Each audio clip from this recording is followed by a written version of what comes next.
create brownfield projects wherever the district administration had said, we don't have places, we created that. We upgraded the current facility. And third, if they were rented accommodations, we've even upgraded those.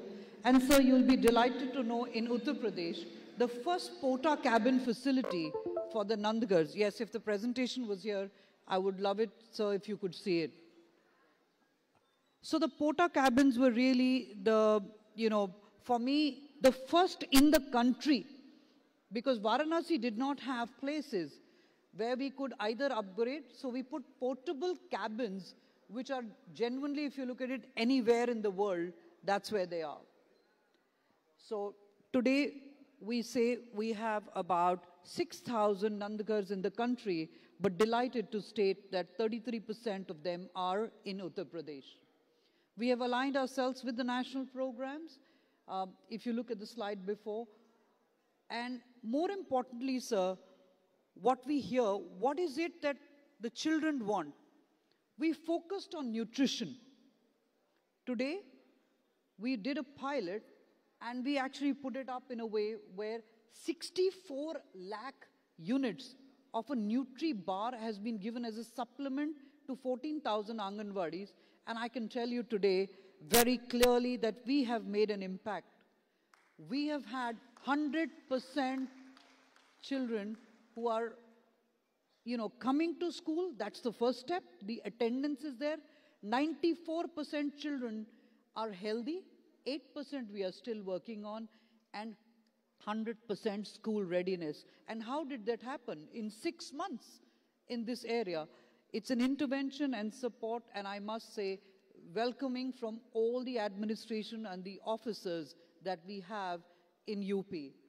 If you look at the next slide, this is what I say, and I want to really talk only about this last slide, which is really the impact.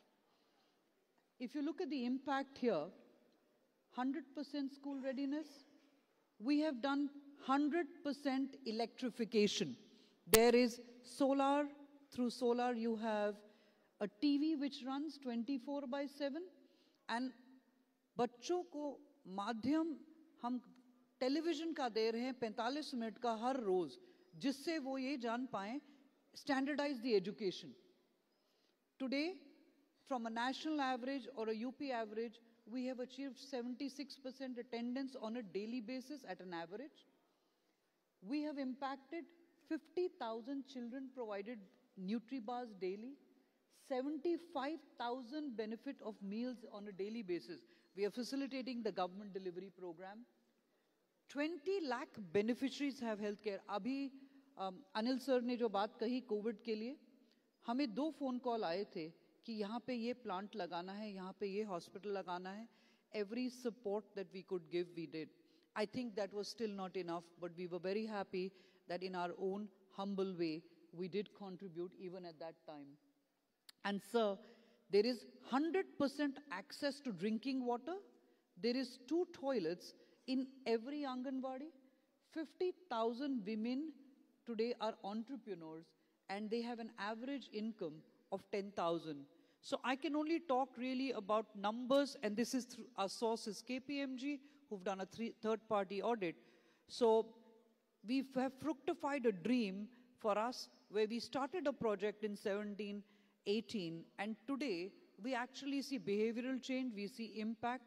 And if I show the last slide, we are blessed also to have leadership that has come to us.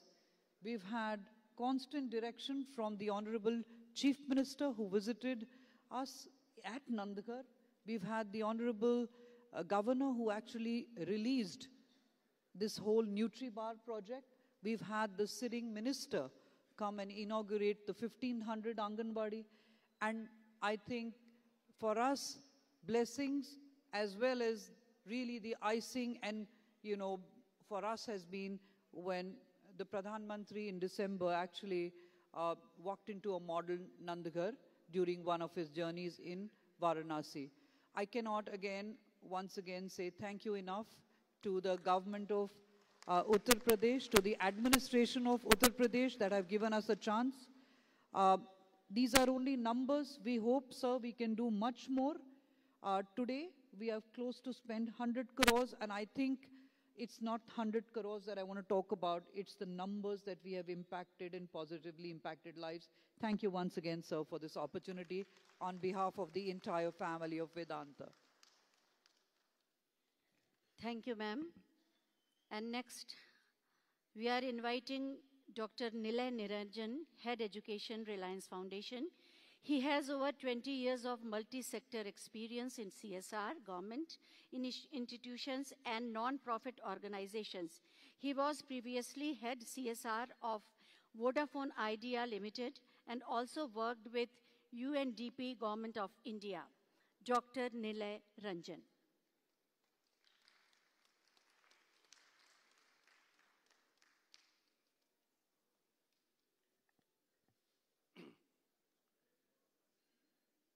Presentation लगा दी. Good afternoon. Next slide.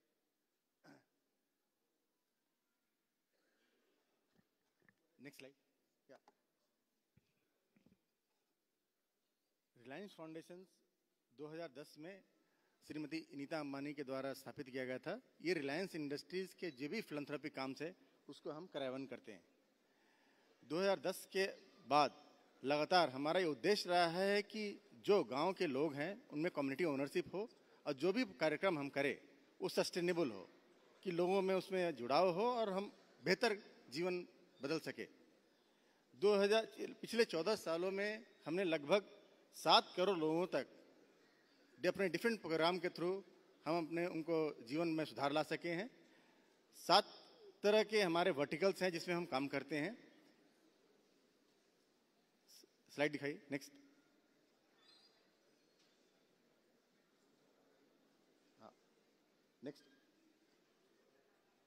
Next slide. हाँ, rural transformation, इसके अंतर्गत हम holistic development की बात करते हैं, जहाँ पे एग्रीकल्चर, लाइवलीहुड, उस पर हम काम करते हैं. दूसरा इन्वायरमेंट, जहाँ पे हम प्लांटेशंस, रिसाइकिल लाइफ, उसके थ्रू काम करते हैं. तीसरा है हेल्थ, जहाँ पे बुनियादी हेल्थ की, अफोर्डेबल हेल्थ के बारे में हम काम करते हैं. एजुकेशन, जहाँ पे हमारे पास एक तो अच्छी संस्थाएं हैं, स्कूल हैं, कॉलेजेस हैं, यूनिवर्सिटीज़ हैं. उसके अलावा जो हम सरकार के साथ मिलके आंगनवाड़ी, बुनियादी शिक्षा के बारे में स्कॉलरशिप प्रोग्राम के थ्रू लाखों बच्चों से मिलते हैं और उनके शिक्षा में व्यवहार करते हैं. अगला कार्यक्रम है स्पोर्ट्स फॉर डेवलपमेंट, जिसके थ्रू हम बच्चों में खेल की भी एक उम्मीद लगाने की कोशिश करते हैं. वुमेन एम्पावरमेंट, जहाँ पे वुमेन लीडरशिप्स और वुमेन के साथ विभिन्न कार्यक्रम करते हैं. और एक हमारा है डिजास्टर मैनेजमेंट. जब भी कोई आपदा पड़ती है या कोविड होता है तो रिलायंस फाउंडेशन हमेशा अग्रसर होता है उसमें अपना सहयोग देने के लिए. और आर्ट एंड कल्चर, जो हमारे चेयरपर्सन का एक पेट प्रोग्राम है, जिसमें वो बुनकरों का और जो भी ऐसे आर्टिशंस हैं उनको मदद करके हम उनके कामों को और बेहतर ला सकते हैं. Next slide. पिछले 8 साल में 10 साल में हम उत्तर प्रदेश में करीब 2.3 मिलियन लोगों तक पहुंच चुके हैं. रूरल ट्रांसफॉर्मेशन की तरह 8.4 लाख फार्मरों के साथ डायरेक्ट हम काम कर रहे हैं. और 22,000 जो हमारे लाइफ स्टॉक्स हैं उनको बेहतर स्वास्थ्य के लिए और उनका इनकम कैसे उससे बढ़ सके उस पर हम कोशिश कर रहे हैं. हेल्थ एजुकेशंस में हमने एक नया स्कॉलरशिप प्रोग्राम शुरू किया है, Reliance foundation scholarship under graduate छात्रों के लिए. और पिछले 2 सालों में हमने 10,000 बच्चों को स्कॉलरशिप दिया है, जिसमें से 1200 बच्चे सिर्फ उत्तर प्रदेश से हैं. और उत्तर प्रदेश के 400 इंस्टीट्यूशन से जो बच्चे हैं वो एक कॉम्पिटिटिव एग्जाम के थ्रू आ रहे हैं और वो रिलायंस फाउंडेशन इसके स्कॉलरशिप में लाभान्वित हो रहे हैं. हमने 100 आंगनवाड़ी का नेतृत्व किया है एजुकेशन प्रोग्राम के थ्रू. FLN में भी हम डिफरेंट संस्थाओं के साथ मिलके बुनियादी शिक्षा, जो भारत सरकार का भी निपुण भारत का उद्देश्य है, उसको मैं कैसे कारगर कर सके उसमें भी मदद कर रहे हैं. और हमारा एक नया प्रोग्राम है वुमेन लीडरशिप, जो महिलाओं को सक्षम बना के, सशक्त बना के और कैसे वो अपने लीडरशिप रोल में अपने का योगदान दे सके उस पर कोशिश कर रहे हैं. एक हमारा नया प्रोग्राम से आंगनवाड़ी, जो बनारस पे, मैं कहूँगा कि एक वीडियो दिखाया और उससे आपको पता चलेगा कैसा है.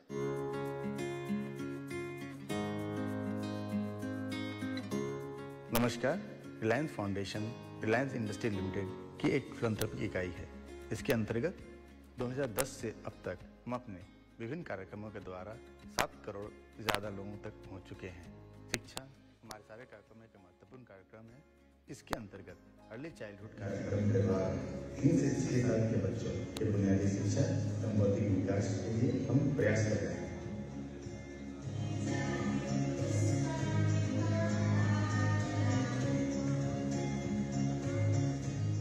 इस कड़ी में उत्तर प्रदेश के वाराणसी जिले में हमने 100 आंगनबाड़ी का सुधार एवं विकास कार्य किया है।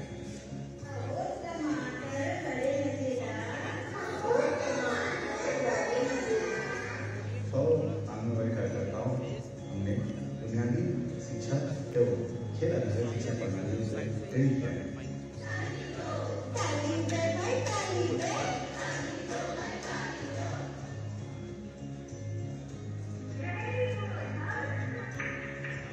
अर्ली चाइल्डहुड एजुकेशन को बेहतर करने की पहल में सरकार के साथ मिलकर हम इस उद्देश्य को पूरा करने में बहुत गौरवान्वित महसूस कर रहे हैं। धन्यवाद।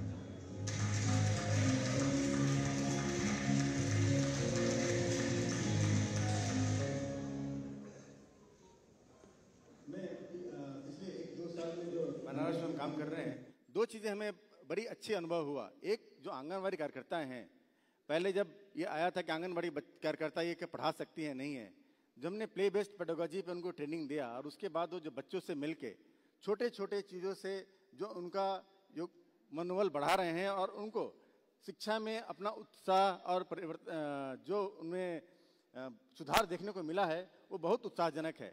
और हमने 6 महीने में देखा है कि बच्चे और आंगनबाड़ी वर्कर दोनों मिलके जो गुणवादी शिक्षा का जो हमारे पास बहुत से डेटा है कि बच्चे पढ़ नहीं पा रहे हैं, उनमें हमारी काफ़ी मदद मिल रही है।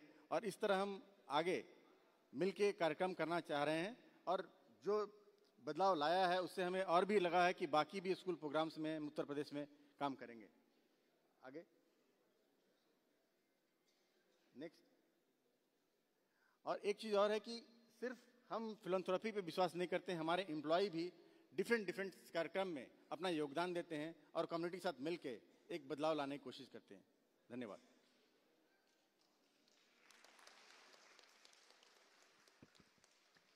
Thank you, sir.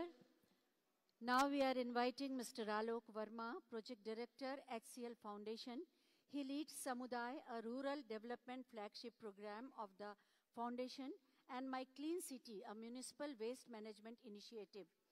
HCL Foundation has had its reach in 20 states and 3 union territories across the country, contributing to development in multiple sectors, positively impacting over 5.5 million lives since its inception in 2011.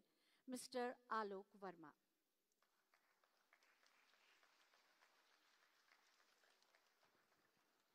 Thank you. Honorable Minister and Honorable Chief Secretary, sir, all the esteemed panelists on the dais, and all the delegates who are here in this auditorium.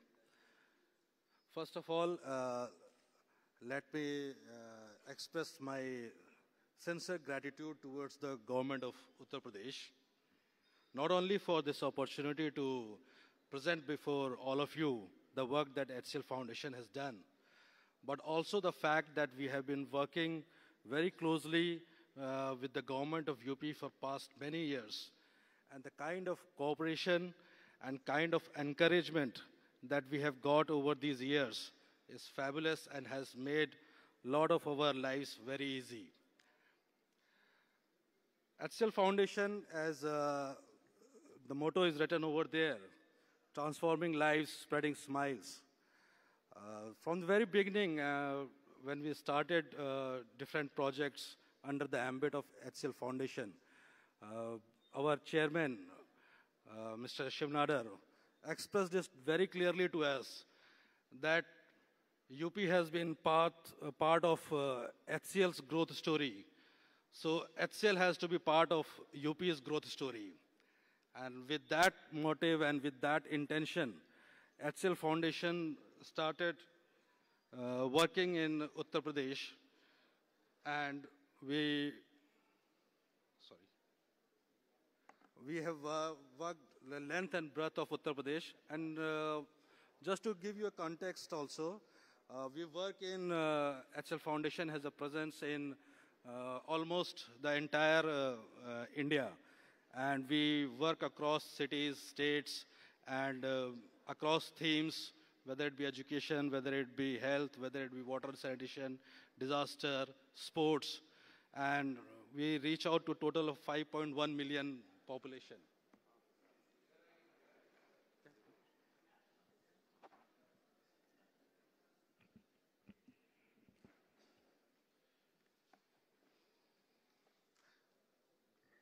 And yet, despite this broad reach of 5.5 million people and covering the length and breadth of the nation through our initiative,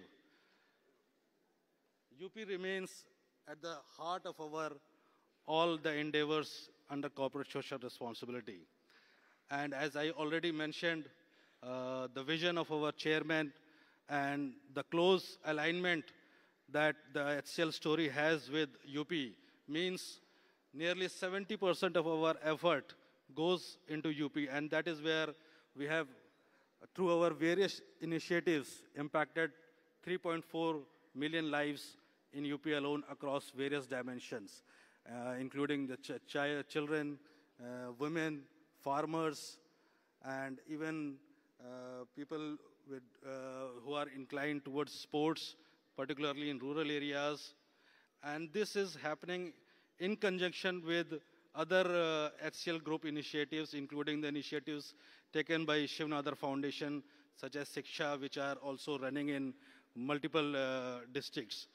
So overall, the level of commitment that HCL Foundation has in UP has been increasing over the years, and that is all with the blessings and support of the government of Uttar Pradesh, and the way they have created the right kind of environment for us to contribute to the growth story of Uttar Pradesh.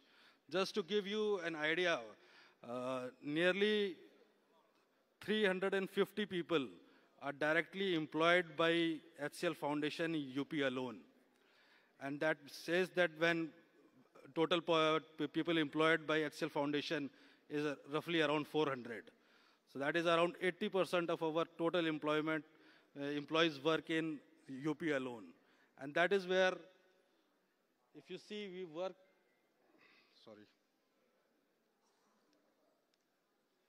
we work across various thematic areas. But particularly, if you see, our main program is Samudaya. And I was very amazed, and thanks again to the entire government of UP that they have chosen the theme of this year's conclave as Samudaya itself. So this project we have initiated in UP, and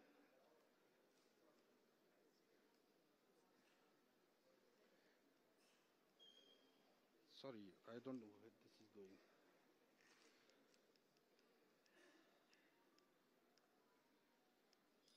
Yeah, so this project we initiated in UP, and we are working with more than 524 villages in UP. And it's a project about integrated rural development, so we work across sectors. We work in agriculture, health, wash, sanitation, education particularly, and with children in ICDS, Anganwadi, on health facilities, all across the board. So if you see, particularly from the frame point of education, we are working in more than 1,200 schools in Uttar Pradesh through our program Samudaya as well as Uday. And Shiksha works in other close to 1,000 schools. So our primary focus has been on not only improving the well-being and the physical status of the school through our initiatives like Happy School, but also to bring about change in pedagogy and to bring about change in the school environment and to create opportunities for teachers as well as students to advance their learnings. And for that, we have been working very closely with the Department of Basic Education, not only to create and provide a right framework for facilities in the schools, but also to provide a framework where teachers and students can develop their skills. So the platforms like Open Education Resources platform has been created. Then we are working now with the entire Department of Basic Education and DIET to bring about skills of teachers in digital learning and coding field of education, so that they can teach the children these new and emerging technologies and make them ready for the future that is coming for them, and that is more technology enabled. So we are impacting more than, I would say, 1 lakh children in this way through various initiatives. Thank you, thank you. And some of these highlights I've already talked about in terms of how we are imparting training to teachers across the board and working with the systems to improve the different processes and different techniques and methodologies. Then we are also working closely with the department, ICDS Department for Nutrition. And as our Samuday project, we are working in 524 Gram Panchayats. So there we work very closely with the Anganwadis for their improvement in overall working. Again, very similar to schools, physical facilities improvement, as well as process improvement and systems improvement to cater to those processes.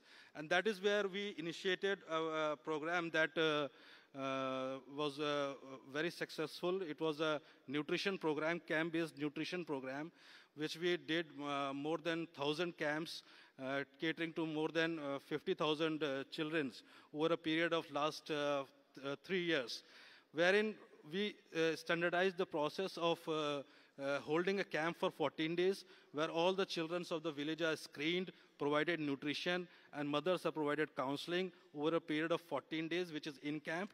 Then subsequently, it is followed up for 6 months of continuous care by volunteers going to their home. And this program has seen resounding success in terms of outputs, the nutritional status of the children, and both the height and weight configuration that is essential for that as a mark for that nutritional status. And very recently we signed the MOU with ICDS department to replicate this across the state, where we are training the ICDS department professionals to manage this nutrition camp. Okay, thank you, thank you. So, Daya. So, and that is where our contribution as HCL Foundation is, that we will continue to invest in the growth stories and the challenges that are there for that growth story.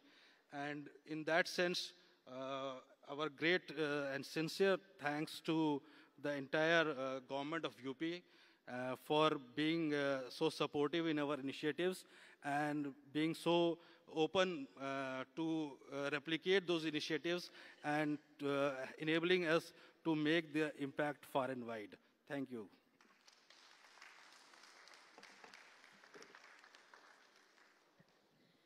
Thank you sir. जैसा कि आपको मैंने पहले बताया था कि मार्च में UP CSR summit आयोजित की जा रही है, और इसी पर कर्टन रेजर के लिए मैं मिस्टर भौमिक शाह से अनुरोध करूंगी, लेकिन उसके पहले उनके बारे में बता दूं। Mister Bhaumik Shah, founder and CEO with over 13 years of experience in advising some of India's largest companies on CSR and social impact strategies. Bhaumik is deeply involved in engaging with state leadership and systems to foster collaborate projects in education. मैं श्री भौमिक शाह जी से अनुरोध करूंगी कि वो और उससे पहले, जैसा कि आप सब देख रहे हैं, हमारे बीच माननीय श्रम एवं सेवा योजन मंत्री माननीय श्री अनिल राजभर जी का आगमन हो चुका है। मैं श्री अनिल सागर जी से अनुरोध करूंगी कि पुष्प भेंट कर उनका स्वागत करें, अभिनंदन करें, और आप सब तालियों से जुड़ेंगे। Mister Bhaumik Shah.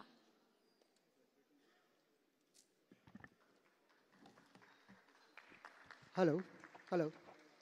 Am I audible? Namaste, good afternoon. Honorable Minister Sirs, Chief Secretary Sir, Principal Secretary IIDD, Industry Leaders and Fellow Change Makers.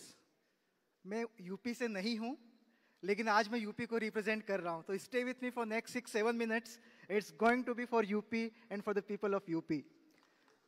Thank you. Shraddha-deyam, ashraddha-deyam, Shriya-deyam, Hiya-deyam, Biya-deyam, Samvida-deyam. Taittiriya उपनिषद की ये पंक्तियां शायद भारत के CSR इकोसिस्टम के लिए ही लिखी गई थी. अगर आप आज का भारत का CSR इकोसिस्टम देखें और इन पंक्तियों पर अमल करें, तो जो जिस तरह से इंडिया का CSR इकोसिस्टम पिछले 10 साल में इवॉल्व हुआ है, ये पंक्तियां उनको बिल्कुल चरितार्थ करती हैं. और मैं कोशिश करूंगा कि अगले 4-5 मिनट में आपको इस डायरेक्शन में ले जा पाऊं.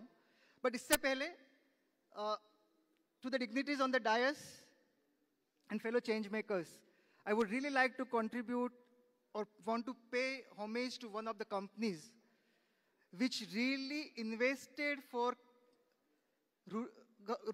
classrooms in a government school of Rajasthan way back in 1990. I started my education from those classrooms funded through CSR program in 1990. From hinterland of Rajasthan to Hindu College, Delhi University, my entire journey has got transformed because one company chose to invest in rural education program. That's the power of strategic CSR and philanthropy. And that's what we are trying to build here in UP by strengthening the CSR ecosystem, by leveraging the government ecosystem and corporate partnerships. If you look at CSR spend, and if I can go to next, sorry, I can change it. Is it working?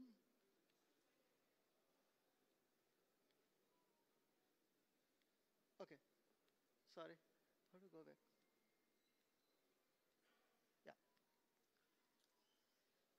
If you look at India's CSR compliance ecosystem, the journey which started in April 2014 with the New Companies Act, वहाँ से लेकर ये जो मार्च आने वाला है, मार्च 2024, इन 10 सालों में अगर आप भारत का CSR इकोसिस्टम देखेंगे, तो मार्च 2024 तक भारत की कंपनियां 2 लाख करोड़ रुपया CSR फंड के थ्रू भारत में विकास कार्यों में लगा चुकी होंगी by March 2024. Now, if we look at UP, which has a huge potential of 240 million people and one of the fastest growing state economy, UP really deserves much better and more than what it's currently getting, which is close to, I would say, 900 to 1,000 crore per year, which should be definitely more than that because of the 240 million people of Uttar Pradesh. Now, going back to the industry leaders who decide about CSR funding and investment, the metamorphosis of impulsive giving, which started with the CSR and philanthropy, to the impactful CSR project design, which is a premise of impact assessment and mandatory CSR now, you really look at 2 pointers in your decision making. One is effectiveness of your resources, that how effective resources will be used. And other one is about how the projects will be making impact on the ground. We call it social return on investment, right? All CSR decision makers sitting here, we all know that we decide everything about social return on investment, and we really start comparing projects for benchmarking. As I represent UP today, on behalf of people of UP, on behalf of government of Uttar Pradesh, I really want to propose something more bigger and better here. We call it superior social return on investment. It's SSROI. When you start investing in UP, with 240 million people's potential, with programs like education, employability, entrepreneurship, and enhanced public health infrastructure, you are really investing towards growth of your workforce itself. If you are setting up a plant in Uttar Pradesh, or you are planning to set a plant in Uttar Pradesh in the next 3-4 years, you really need a robust workforce. You really need an empowered workforce. When you start investing in education, when you start investing in employability, when you start investing in enhanced healthcare program, you are creating an empowered workforce for your own industrial growth. And that's what we call as superior social return on investment for you. With the rich heritage, the culture, the people's potential, UP has much to offer you in terms of socio-economic canvas. And the way government of Uttar Pradesh has really started working in tandem with the corporate requirement to deliver programs on the ground. And I'm saying this based on my experience of last 3 months. We ourselves have been able to sign 10 agreements, 10 MOUs with the various departments in Uttar Pradesh government for our network partner companies for CSR implementation in education, employability, and rural development. In fact, in next 3 months, we are setting up 6 new offices in Uttar Pradesh for CSR projects and programmatic design, which is technically going to give a lot of boost for programmatic implementation and collaborative canvas creation. Now, when we talk about potential for 240 million people, when we talk about government partnership, when we talk about collaboration, this cannot happen by just government. There has to be meeting of minds. There has to be a convergence. And that's where we, along with government of Uttar Pradesh, Invest UP, CSR Box, and Deloitte as knowledge partner, are trying to host Uttar Pradesh CSR Summit in coming weeks. The summit, and if we can play the video first, and then we go to the next slides.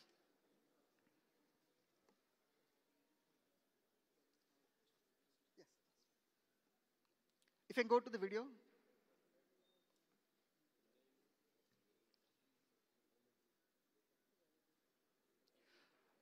With the permission of the honorable dignitaries on the dais, I really want to announce Uttar Pradesh CSR Summit, which is going to happen in next few weeks with the support of government, with the support of industry leaders, and support of non-profit leaders and charities who are going to participate in the Uttar Pradesh CSR Summit. So here is the curtain raiser video for Uttar Pradesh CSR Summit.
Concluding next 30 seconds, we have been hosting India's largest CSR summit for last 10 years at India CSR Summit, and many of you have been part of that. I promise you on behalf of Government of Uttar Pradesh, on behalf of CSR Box, Invest UP and Deloitte, that the experience that we are going to take along with you with UP CSR Summit in coming weeks, that's really going to be transformative, where business leaders are going to talk about social impact, where Uttar Pradesh are going to talk about technology and grassroots innovations, and where policymakers are going to discuss about solutions on the ground and working in collaboration and tandem with corporates to deliver innovations on the ground. Together, let's try to transform the potential of UP. Let's transform it a state from just potential, people's potential, a state which can deliver on transport. Businesses really thrive, communities really prosper, and future remains shining. Thanks a lot. Thank you very much.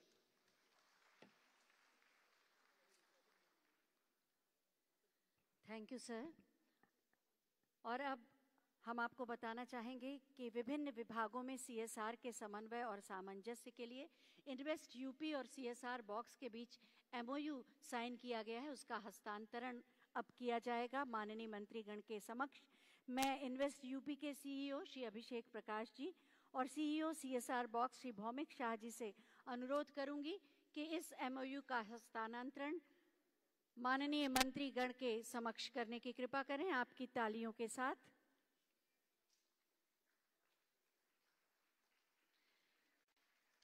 UP बढ़ेगा, भारत बढ़ेगा।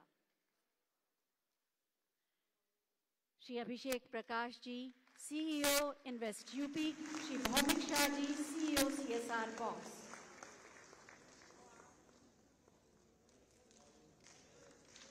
अग्रिम शुभकामनाओं के साथ बहुत बहुत धन्यवाद।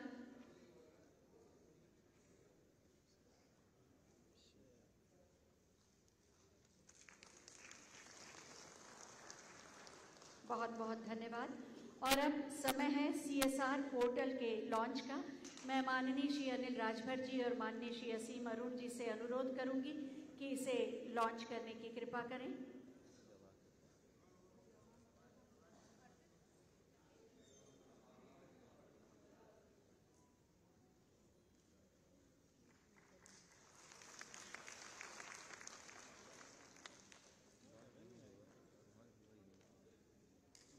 बहुत बहुत धन्यवाद।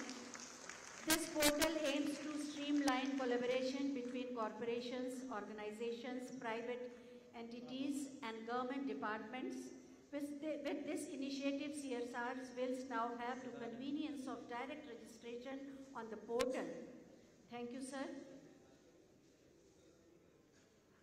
और अब समय है सीएसआर के मैनुअल समुदाय के विमोचन का। हम माननीय मंत्रीगण से अनुरोध करेंगे कि सीएसआर के इस मैनुअल का जो 9 विभागों के सहयोग से तैयार किया गया है और जो भविष्य के रोड मैप को सीएसआर के क्षेत्र में निर्धारित करेगा, समुदाय इसका विमोचन करने की कृपा करें।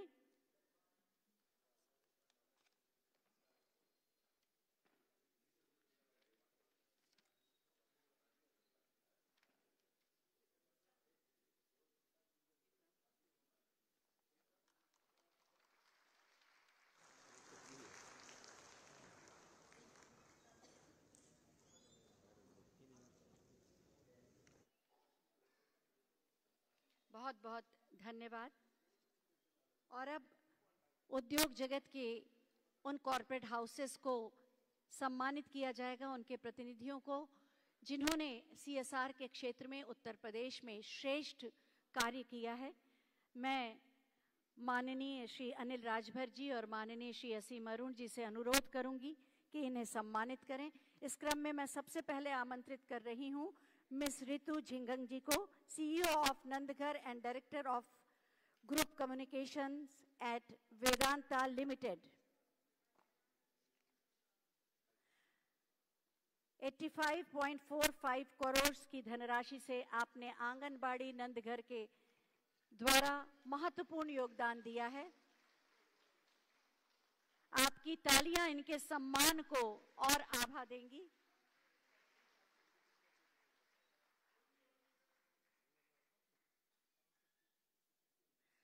ये अखंड दीपक इनको सम्मान के रूप में दिया जा रहा है। एचसीएल के श्री आलोक वर्मा जी को अब हम आमंत्रित करेंगे। Mister Alok Verma, project director, HCL foundation.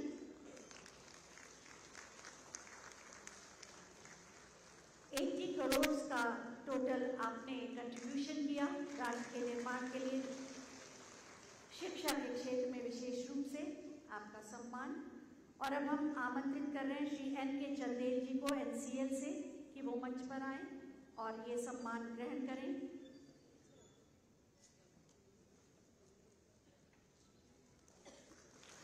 NCL has supported the social welfare department and is currently undertaking the construction of a 100-bedded old age home in Varanasi. 29.13 crore का आपने सहयोग किया। और अब रिलायंस फाउंडेशन से श्री डॉक्टर निलय रंजन जी को भी सम्मानित किया जाएगा, जिन्होंने 24.71 करोड़ से हमारा सहयोग किया है सामाजिक विकास में और नए उत्तर प्रदेश के निर्माण में। इसके बाद हम आमंत्रित करेंगे शिव नादर फाउंडेशन से श्री रोबिन सरकार और श्री मयंक सिन्हा जी को कि वो आए और हम उन्हें सम्मानित करने का गौरव प्राप्त करें। 13.54 करोड़ का सहयोग आपने किया है।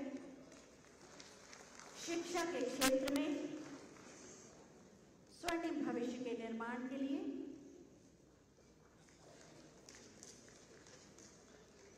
और इसके बाद आईटीसी लिमिटेड के श्री पॉमिस जी से हम अनुरोध करेंगे कि वो मंच पर आए।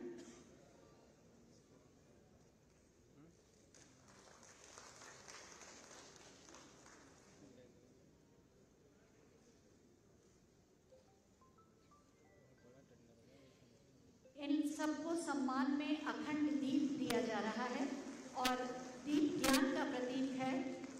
हमारी संस्कृति में प्रकाश को ज्ञान से जोड़ा गया है और ज्ञान के बिना जीवन सार्थक नहीं हो सकता।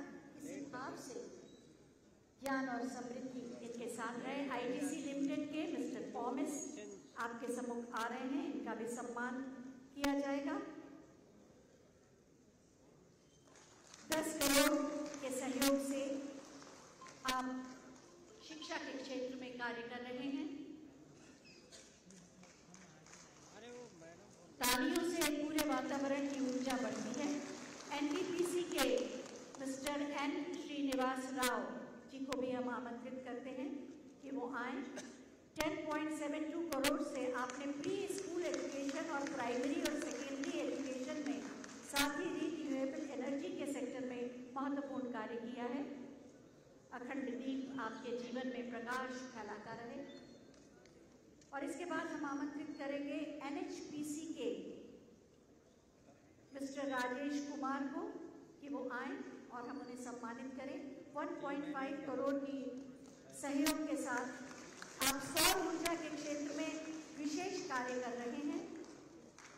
अयोध्या में और सीतापुर में आपने बहुत महत्वपूर्ण कार्य कर रहे हैं। स्पोर्ट्स के क्षेत्र में केपरी ग्लोबल की सुश्री नीता जोशी जी अभी नहीं आई हैं, पर मैं चाहूंगी उनके लिए भी एक बार सम्मान स्वरूप ताली बजा दें। बहुत बहुत धन्यवाद माननीय और आप सभी महानुभावों का सम्मान देने के लिए।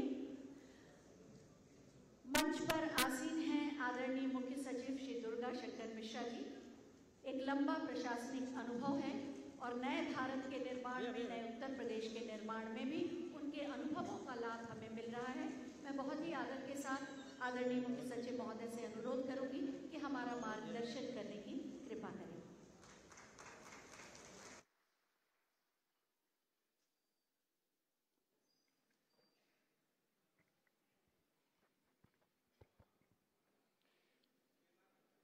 आदरणीय श्रम मंत्री जी, आदरणीय समाज कल्याण मंत्री जी, मंच पर उपस्थित हमारे सहयोगी अधिकारीगण, सीएसआर जगत से जुड़े हुए तमाम सारे हस्तियां, माननीय मुख्यमंत्री जी के सलाहकार श्री अवनीश अवस्थी जी, आज के सीएसआर कार्यक्रम में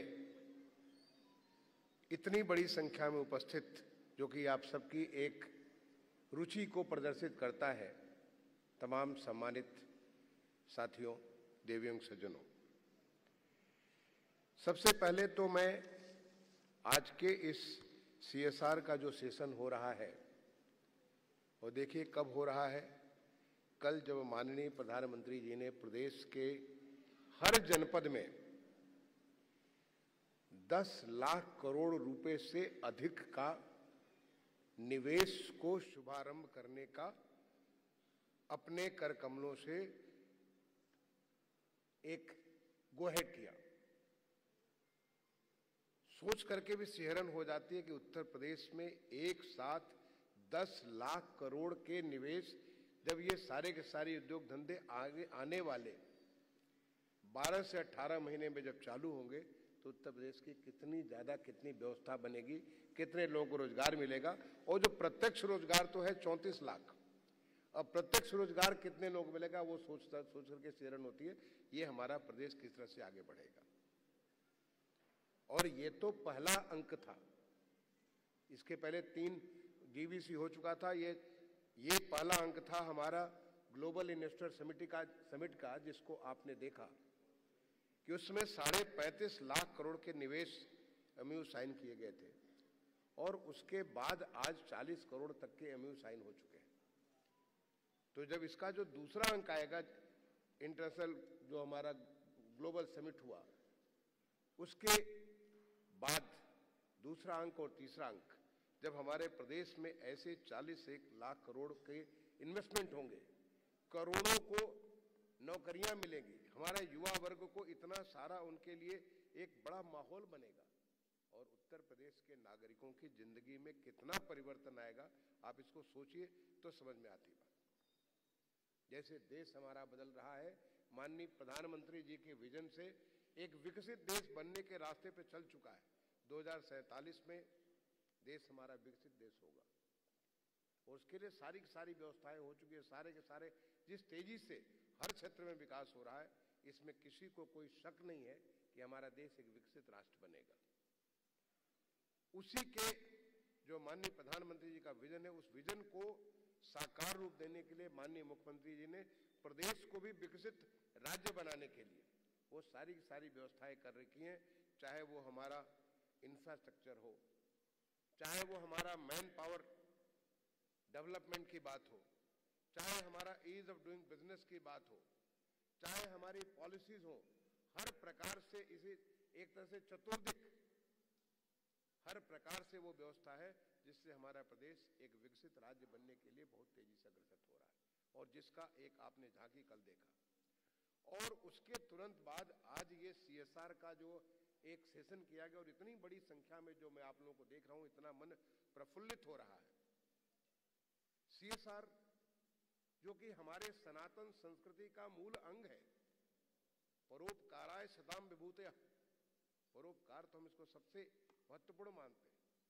रामचरितमानस की चौपाई का वंश परहित सरिस धर्म कोई नाही, माने दूसरे के हित करने से कोई इतना बड़ा धर्म है ही नहीं। ऐसे सैकड़ों हमारी ये संस्कृति का अंग है। मैं तो गांव का रहने वाला, गांव में जब कुआं बनता था, गांव में जब सराय बनती थी, सारे लोग मिलकर के इस प्रकार से काम करते। देना हमारे संस्कृति का अंग है। मैं आपको बताना चाहूंगा, मैंने शुरुआत की बरेली जनपद में, मैं जब SDM था आंवला में, आज भी आप जाकर के पता कर सकते हैं, बरेली सुभाष इंटर कॉलेज, जब उस विद्यालय को एज ए SDM हम उसके अध्यक्ष हुआ करते थे क्योंकि सुपरसीडेड थी वहाँ की मैनेजमेंट। और मैंने लोगों को एक बार आह्वान किया, ये कैसा इंटर कॉलेज जहाँ पे बच्चों को बैठने के लिए मेज कुर्सी नहीं है, जहाँ सामने जो है चार दीवारी नहीं है, जहाँ पे किसी की सुरक्षा नहीं है। और मैं बात कर रहा हूँ 1986 की। देखते देखते सुभाष इंटर कॉलेज की चार दीवारी बन गई, हर कमरे में मेज कुर्सी लग गया। इतनी स्वाद। अभी मैं हाल में जब बरेली गया था, उस इंटर कॉलेज गया, सारे के सारे लोग इतने प्रफुल्लित थे। ये 86-87 क्योंकि ये हमारी संस्कृति है। आंवला का जो हमारा नगर पालिका का बिल्डिंग है, सारी पब्लिक ने बनाया है, केवल मैंने आह्वान किया। इतना काम मैं आपके लिए करता हूँ। और हमारे नगर पालिका के लोग ऐसे छूते हुए मकान में रहते हैं, हमारे पास फंड नहीं है। लोगों ने, किसी ने कहा इतने ईंटें, इतने सीमेंट, इतना, ये देखते देखते बिल्डिंग पूरी की पूरी बन गई, क्योंकि ये हमारे खून में है। जब मैं आगरा का डिस्ट्रिक्ट मजिस्ट्रेट हुआ करता था 96-98 में, आपको जान करके आश्चर्य होगा कि 1.5 साल के भीतर मैंने एक बार कैलकुलेट किया था, लगभग 4 करोड़ रुपए के इन्वेस्टमेंट मैंने लोगों से कराए थे। आज वो 4 करोड़ रुपए आज की तिथि में देखें, वो 400 करोड़ से कम नहीं होगा। ये मैं केवल एक दो एग्जाम्पल आपको दे रहा हूं, क्योंकि हमारा मन अगर लोगों के मन में ये आ जाए कि हमारा कोई स्वार्थ नहीं है, हम लोगों के हित के लिए काम कर रहे हैं, हम इसको पूरी ट्रांसपेरेंसी के साथ काम कर रहे हैं, पूरी पारदर्शिता के साथ, लोगों का हित अगर इसमें सधेगा तो लोग स्वतः ही एकत्रित हो जाते हैं। और एक सामूहिक शक्ति, जिसकी माननीय प्रधानमंत्री जी ने बात की, एक सामूहिक शक्ति, और जिसका एक नजारा आपने देखा जब कोविड जैसी वैश्विक महामारी में पूरी दुनिया जूझ रही थी, सारे के सारे दुनिया भर में लोग, सारी अर्थव्यवस्थाएं से लेकर के स्वास्थ्य के जो तंत्र थे वो सारे तहस नहस हो रहे थे। भारत एक विजयी भारत होकर के आगे बढ़ रहा था, और उसका केवल एक बहुत बड़ा कारण था जो माननीय प्रधानमंत्री जी ने लोगों में देखा, जो ताकत, जो एक सामूहिक शक्ति को देखा उन्होंने, और उस सामूहिक शक्ति को जो उन्होंने आगे प्रादुर्भाव किया, जिसको आगे बढ़ाया, उसका नतीजा निकला कि कोविड जैसी वैश्विक महामारी देश को छोड़ करके भाग ली, और हम बहुत ताकतवर होकर के, एक आत्मनिर्भर भारत होकर के, एक शक्तिशाली भारत होकर के हम लोग आगे बढ़े। मैं उस समय जब भारत सरकार में सचिव था, मुझे काम पीएसए प्लांट का दिया गया था कि पीएसए प्लांट लगाने के लिए मैंने देखा कि किस प्रकार से पीएसए प्लांट, जो कि उसमें बहुत आवश्यकता थी, ऑक्सीजन की आवश्यकता थी, पीएसए प्लांट के लिए तमाम सारी हमारे ऑर्गेनाइजेशंस, तमाम सारी संस्थाएं, लोग इसको आगे बढ़ रहे थे कि हम भी इसमें दे सकते हैं, हम भी दे सकते हैं। ये नज़ारा था भारत का, और यही भारत की भारतीय संस्कृति जो हमारी है, हमारी सनातन की जो संस्कृति है, उस संस्कृति की यही ताकत है। हमारे जो हमारा जो कंपनीज एक्ट बना 2013 के कंपनी एक्ट के सेक्शन 135, इसमें कंपलसरी कर दिया गया कि हर एक कंपनी अपने पिछले 3 साल का जो उनका शुद्ध लाभ है उसका 2% CSR के लिए, कॉर्पोरेट सोशल रिस्पॉन्सिबिलिटी के लिए काम करेंगे। तो करना ही है सबको इसमें, जो कि कंपनी लॉ एक्ट में जो हमारा कंपनी एक्ट है उसके अंदर वो मैंडेट है, तो उस मैंडेट को पालन करना आपकी कानूनी जिम्मेदारी बनती है। अब उस पैसे को कहाँ ले जाएंगे, इसके लिए राज्य सरकारों ने, इसके लिए हमारा नीति आयोग है, उन्होंने एक व्यवस्था की कि किस प्रकार इसका उपयोग कर सकते हैं।